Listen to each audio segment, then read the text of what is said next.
गोबां दिननि उनाव एबा बेसेबा गोबावनि उनाव दिनै आं आंनि मदाराम अफिसियेल चेनेलाव गासिखौबो बरायबावबाय। दिनै आङो दसे बेरायग्लांनो फैनायलाय बे जायगायाव एबा मैदेर मोना नाथाय मैदेर मोनग्रानि जायगा नामा काजिरङा जायगायाव बुङो। बेयाव फैदो जोङो जिब जुनार मोना अब्लाबो जिब जुनारनि जायगा आरो बेयाव फैनायलाय नोंसोरनो मोनसे मोजां जाय मानसिया नायनो गोसो जायो बिनि थाखाय मोजां खौरां फैदो।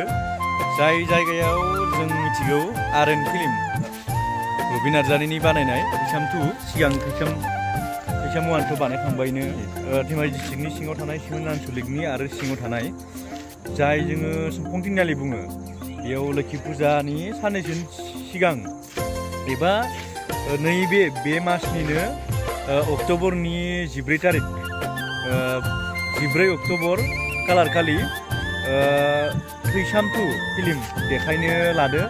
जाय लोखि फुजानि स्टेज जाय रंगमन्च बेयाव नोंथांमोना फिल्मखौ नुवाखैबा नायनो हागोन। गोबां मानसिफोरानो मोजां जादों होनना बुंदो, बेखायनो जोंबो नायगोन एबा नायनाय जागोन। मानसिफोराबो गोबां नायनो होननायलाय बेयाव देखायनो लादो आरो नैबे फैगौ दा समबारैनो एबा 14 अक्ट'बर खालार खालिनो। बेखायनो नोंथांमोनाबो बर' फिल्म नायनो गोसो जायोबाथाय नायनो हागोन। नैबे स्क्रिनाव ओंखारनाया बेनो पिक्सारा जाय रबि नार्जारिनि बानायनाय एबा आरएन फिल्म। जाय फिल्मा गोबाङानो मानसिफोरा कमेन्ट होदों मोजां जादों होननानै। थैसाम 2 सिगां थांखांबाय, दा थैसाम 2 बानायदो आरो बे थैसाम 2आ मोजाङानो जादों होननानै बयबो कमेन्ट होदो। बेखायनो गासैबो रायजो राजाफोरा एबा गासैबो जेनेबा जोंनि बर'नि फिल्म नालाय बेखायनो एसे नायनानै मदद होलायदो। आरो गासैबो बेरायग्लांनो फैनायलाय बेखौ आं नोंसोरनो खबर होनाय एबा लोगोसे इनफरमेसन होनाय बायसायै आं बे भिडिअखौ बानायदोंमोन।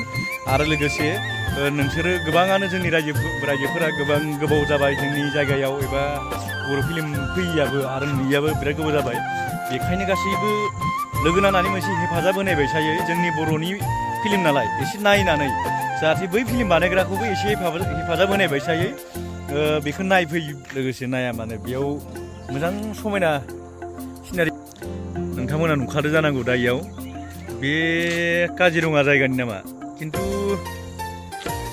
माने नाथाय आरो जिब जुनारथ' नुनो मोनला, खिन्थु जायगाया जिब जुनार थाग्रामोन आरो गोदो। काजिरङा नाम बोरै थालांनाय बेखौथ' जों मिन्थिना मोनला, अब्लाबो जायगाया बिराद मोजाङै दङ। आरो बेखायनो जों काजिरङा होननानै मिथियो खोमा। साफा बेरायग्लांथाव आरो लोगोसे बर'नि जायगा जोंनि बर' गामि दंजोबो बेयाव। बेखिनियावनो दोनबाय। लोगोसे नोंथांमोनखौ आं फिन खनसे आंनि मदाराम अफिसियेल चेनेलाव बरायनानै एबा जोबथायाव आं गोबाव समनि उनाव भिडिअ दिनैसो लाबोदो। आरो लोगोसे आं भिडिअ लाबोयनि जाहोनाबो बेनो आरो सम मिलाया नालाय भिडिअ लाबोनायनि। नोंथांमोननिसिम आंनि फिन खनसे बरायबावनानै आंनि मदाराम अफिसियेल नायगिरिफोरनिसिम गोजोननायखौ बावनानै बेखिनियाव दोनथ'बाय। गोजोन्थों।